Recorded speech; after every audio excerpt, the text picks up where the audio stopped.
Good morning friend and welcome to my educational channel Masoom Tutorials.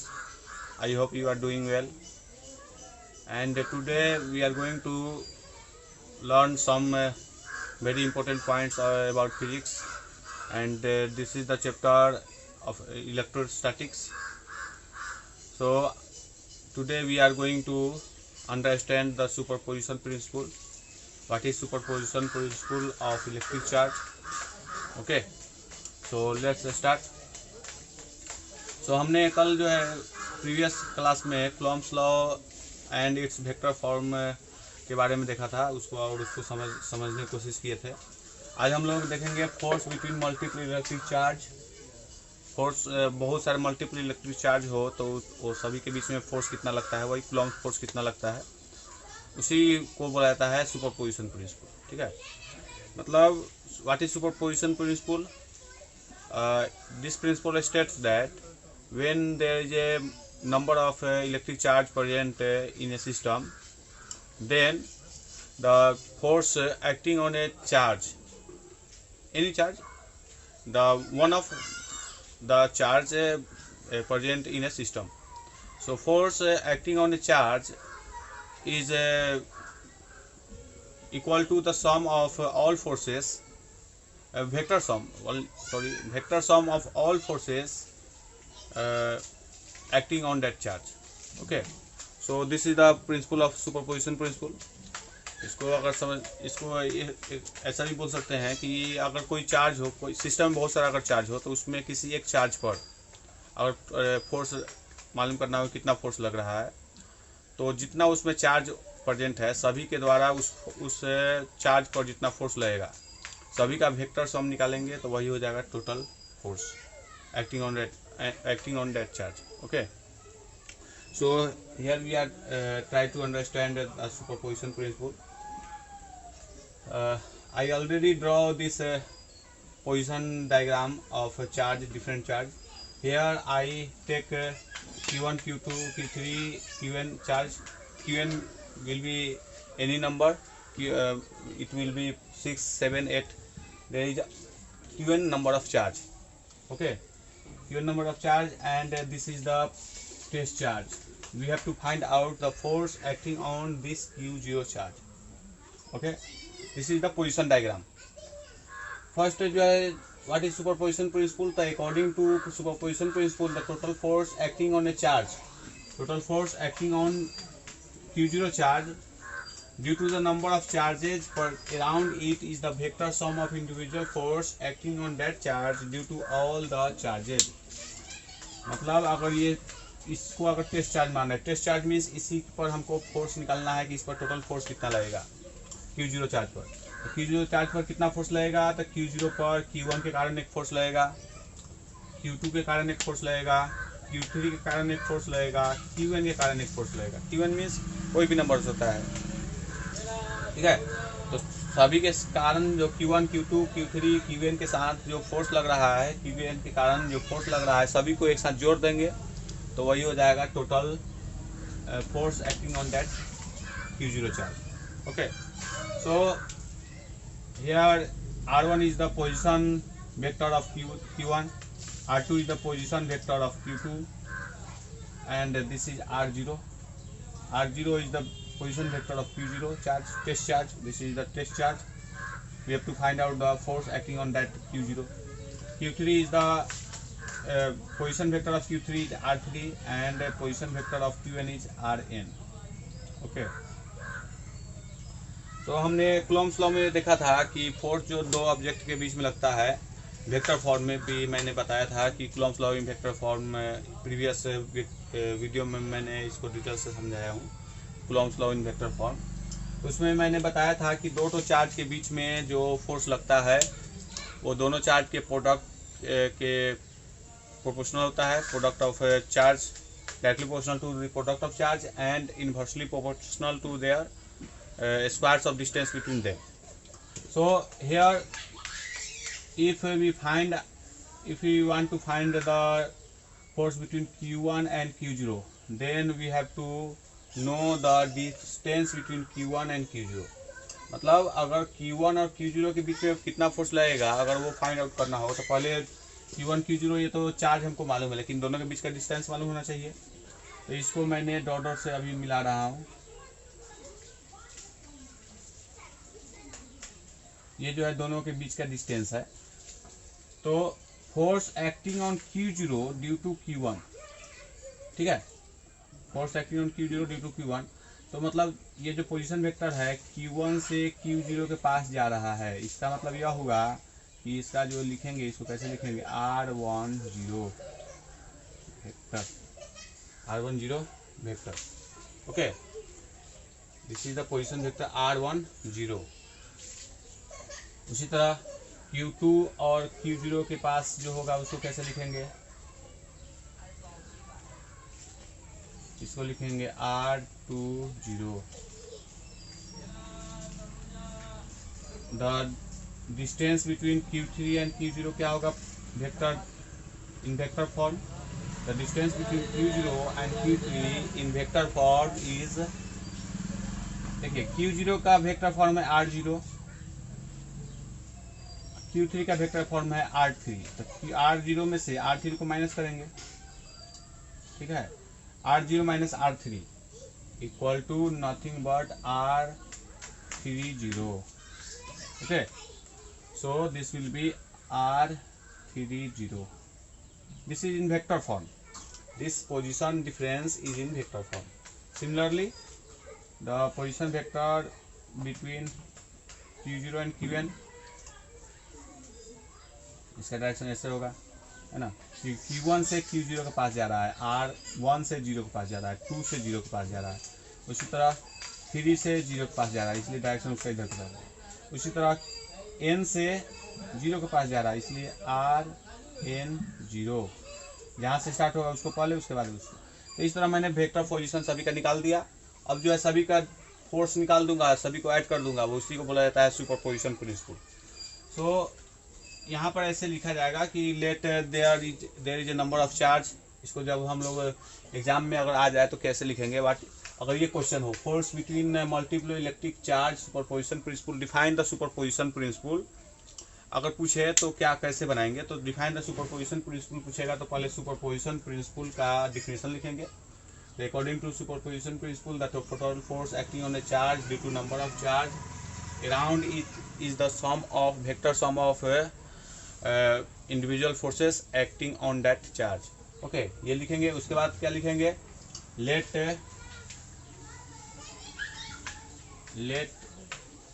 there are Q1 Q2 Q3 dot Qn charge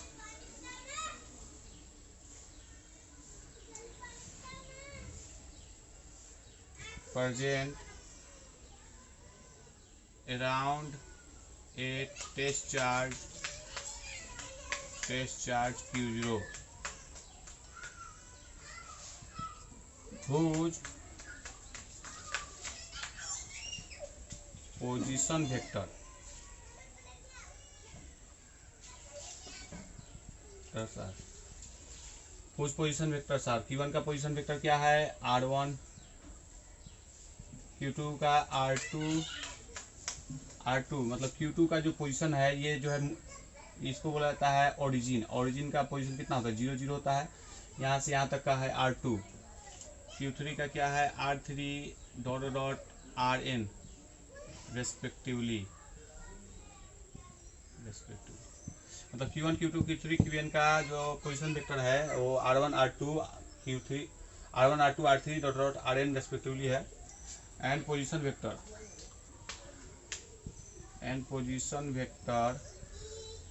of Q0, ये जो Q0 है इसका position vector क्या है R0। Okay, ये सभी है। So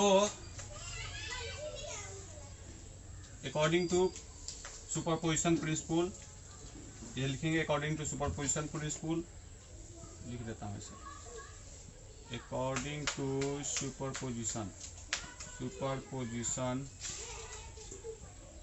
principle the total forces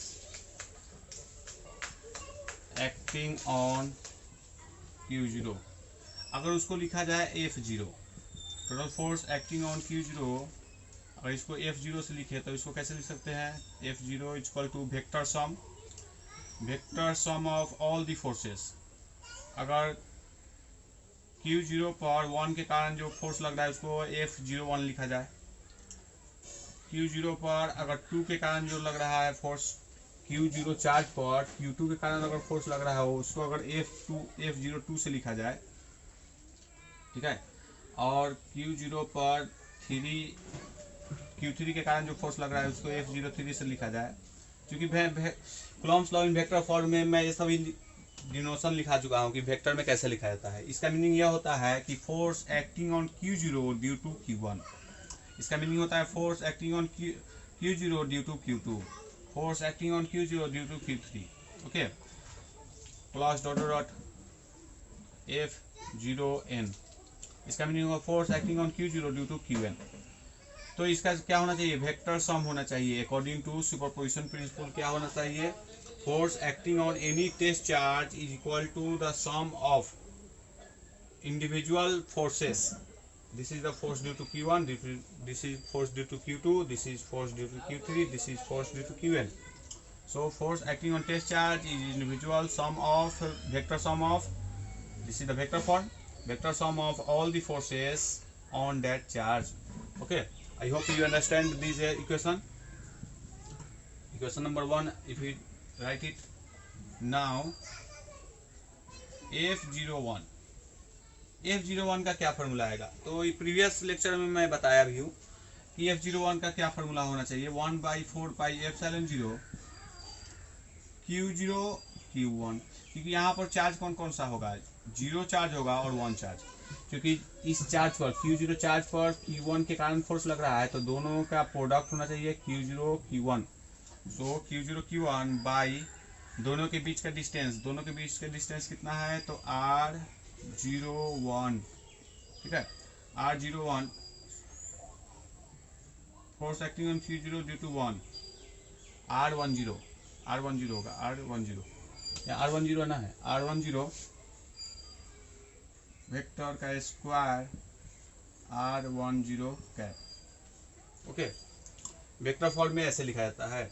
और किसी चार्ज पर जैसे Q0 चार्ज पर Q1 के कारण जो फोर्स लगेगा 1/4πε0 Q1 Q2 बाई R10 क्यों लगा? क्योंकि यहाँ से फोर्स जाएगा यहाँ पर, तो इनिशियल पोजीशन हुआ यह, फाइनल पोजीशन हुआ यह।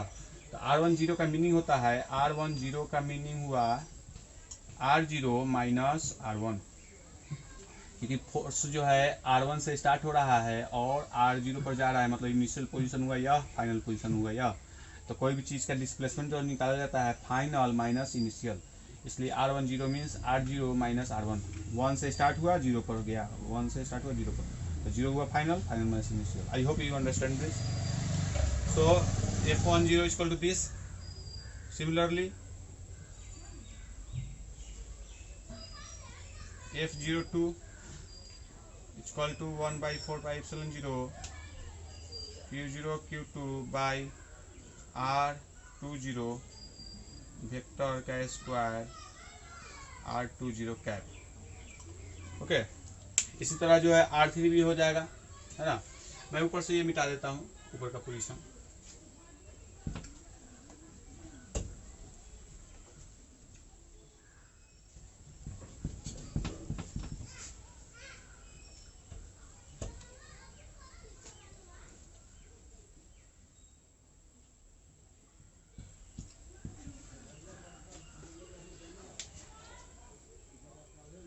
F03 भी ऐसा ही होगा। F03 equal to 1/4πε0 Q0 Q3 by R30 का square R30 cap.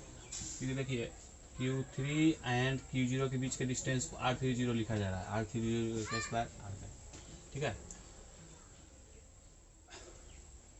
And F0n n number के कारण, इसके कारण, है ना, force acting on Q0 due to Qn equal to 1/4πε0 Q0 Qn by Rn0 का square R N zero cap. Okay, ये हो गया।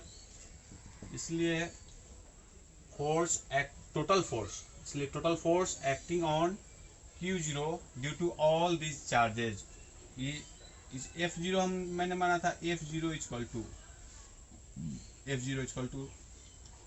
F01 प्लस F02 F03, तो F01 का वैल्यू ये वाला है। ठीक है, तो मैं अगर यहाँ पर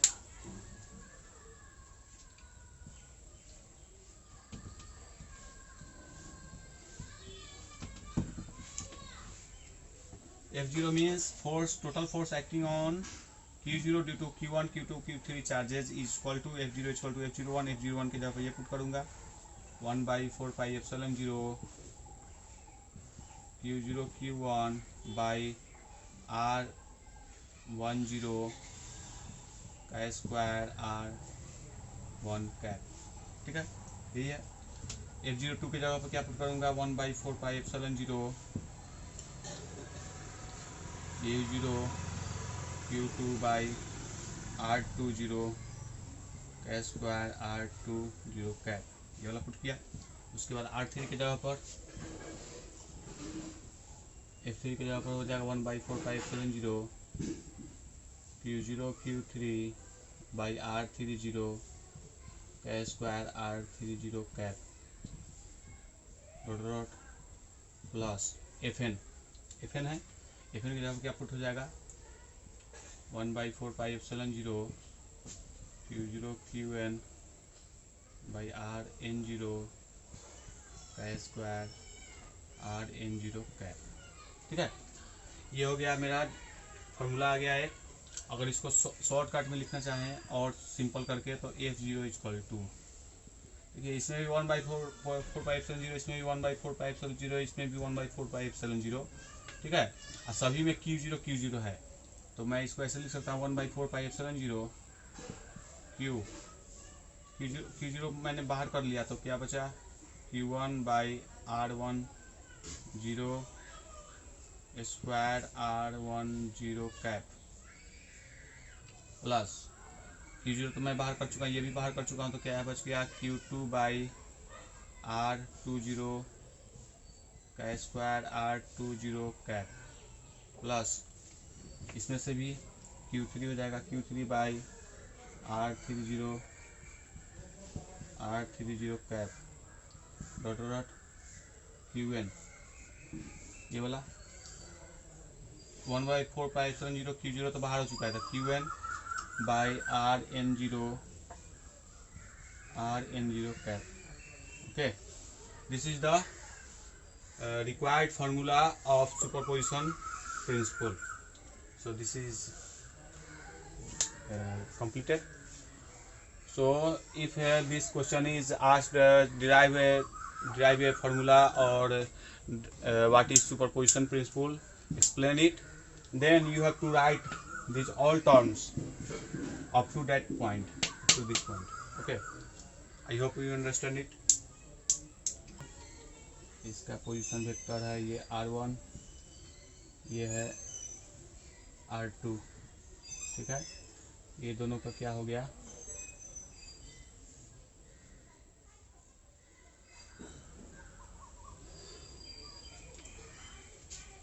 इसलिए force acting on Q2 due to Q1, force acting on Q2 F21 equal to force acting on 2 due to 1 बराबर F21 equal to 1/4 pi epsilon 0 Q1 Q2 by, देखिए फोर्स एक्टिंग ऑन 2 पर फोर्स करे 1 के कारण, तो force कहाँ से जाएगा, यहाँ से स्टार्ट होगा, इधर की तरफ जाएगा, मतलब इसका डायरेक्शन ऐसे होगा, इसका वेक्टर क्या होगा 1 से गया 2 पर गया, ऐसा होगा। ठीक है, तो इसको ऐसे लिख सकते हैं R12 वेक्टर R12 कैप। ये तो मैं कल भी बताया था, है ना, Coulomb's law in vector form में, लेकिन इसको और कैसे लिख सकते हैं, तो देखिए ये है यूनिट वेक्टर। ठीक है, यूनिट वेक्टर को एक और तरीका होता है लिखने का, R12 वेक्टर इक्वल टू होता है R12 ये यूनिट वेक्टर, ये this is vector by R12 square, R12, ठीक है। मतलब किसी भी वेक्टर में उसके मैग्नीट्यूड से डिवाइड कर दिया जाए तो हमें यूनिट वेक्टर पर ऑब्टेन होता है। ये फर्स्ट ईयर में, फिजिक्स का फर्स्ट ईयर में पढ़ना है। यूनिट वेक्टर, अगर किसी भी वेक्टर का यूनिट वेक्टर निकालना हो तो उस वेक्टर में उसके मैग्नीट्यूड से डिवाइड कर दे, उसके मोड से डिवाइड कर दे तो यूनिट वेक्टर मिलता है। तो इसको, उसी को मैं यहाँ पर पुट करूँगा, ठीक है। इसलिए F21 equal to 1/4 pi epsilon 0 Q1 Q2 by R12, इसके जगह पर जैसे ये पुट करूँगा तो क्या होगा, R12 by R12 vector R12 square, तो R12 स्क्वायर R12 ये इसमें से रहेगा, ठीक है।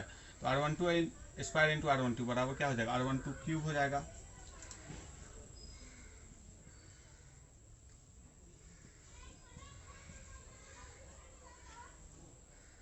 R12 क्यूब R12 वेक्टर, इसको ऐसे लिखा जाता है, ऐसे भी लिख सकते हैं ना। वेक्टर फॉर्म में लिखना तो ऐसे भी लिख सकते हैं। कूलॉम्स लॉ को यहाँ पर भी छोड़ सकते हैं, इतना पर भी लिख सकते हैं, या अगर और डिटेल्स में लिखना हो तो यहाँ तक लिख सकते हैं। इसको अगर और लिखना हो, देखिए R12 also R12 vector equal to क्या होता है, R2 माइनस R1। ये मैं कितना दिन से बता रहा हूँ, कल भी बताया था, आज भी बताया। R12 बराबर R2 माइनस R1। तो सभी जगह अगर पुट कर दूँ ऐसा तो इसे भी लिख सकते हैं, F21 vector equal to 1/4 pi epsilon 0 Q1 Q2 by R12 के जगह पर क्या पुट करूँगा, ये वाला पुट करूँगा R2 माइनस R1 का क्यूब, इसके जगह पर भी R2 माइनस R1, ठीक है। ऐसे भी लिखा जा सकता है, ठीक है। तो ऐसे भी लिख सकते हैं कोई भी वेक्टर फॉर्म को, इसको ऐसे भी लिखा जा सकता है और ऐसे भी लिखा जा सकता है। अब आपको जो समझ में आए वैसे लिखिए, है ना। कभी कभी डायरेक्ट बोल देता है कि इसको प्रूफ करो, तो अगर इस फॉर्म में प्रूफ करना है तो एक एक करके आके उसके बाद इसको प्रूफ करेंगे। और सिंपली अगर कहे तो इतना भी लिखकर छोड़ सकते हैं, ठीक है। आई hope you understand this terms. So this is the Coulomb's law in vector form. This is a force acting on Q2 due to Q1. Q2 due to Q1. Okay, I hope you understand this. If you want to note it, then note it. So आज हमने superposition principle of electric charge देखा और समझा। कल जो है electric force या ऐसे बोला जाए कूलॉम्स लॉ से रिलेटेड 2-3 प्रॉब्लम जो बहुत इंपॉर्टेंट प्रॉब्लम है उसको देखेंगे, और सुपरपोजिशन प्रिंसिपल से भी एक प्रॉब्लम सॉल्व करेंगे और कोशिश करेंगे समझने का। सो कल मिलते हैं मेरे साथ। अगर मेरे चैनल को अगर अभी तक सब्सक्राइब ना किए हो तो सब्सक्राइब कर लें और मेरे साथ इसी तरह बने रहें। Thank you, have a nice day.